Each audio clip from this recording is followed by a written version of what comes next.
Ko ia tētahi rangatahi me tana take ararua. Ko i rā te wero a rei ki ngā waiaro kino e hāngai puana ki te hip-hop me tana wawata nui kia toka tū nei tana tū ki te ranu i te reo me e nei momo waiata. Hei tā te pūrongo a Crystal Lee Brown ka rewa tana ko pai waiata tuatahi i tēnei wiki kia titiroa ke tātou.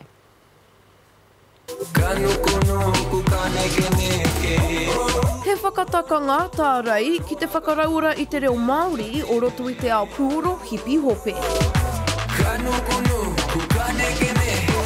Just about creating another space where it's sweet to speak te reo Māori and yeah, so why not hip-hop, why not my kind of music, yeah, it's also as well for the rangatahi. Rangatahi listen to hip-hop a lot, that's, hip-hop's just recently overtaken rock and numbers and everything like that. To be able to mix that with te reo Māori is something special and something that is important for our rangatahi to see that the language is still relevant to today and can be used anywhere. Nāna anō ia I whakaako me pēhea te whakaputa Puoro me te waiata hoki.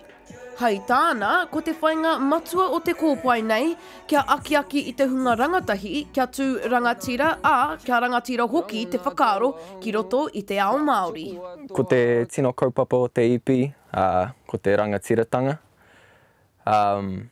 koira te take mō, koira tētahi kaupapa I roto I aku waiata katoa, koira te take hoki mō taku waitohu, te hauhuia. He tohu tēnei o te rangatiratanga. I aia e whakarite ana I tēnei kōpai, kua pukumahi hoki tēnei ki te whakaputa Puoro hou ma te kapa o Maimoa. I'm also producing for a lot of other artists at the moment, or a few other artists. I'm producing a single for Maimoa at the moment, which is awesome. Yeah, it's real cool to work with other people in the Māori music community because everyone's so friendly and everyone's all about that whanaungatanga.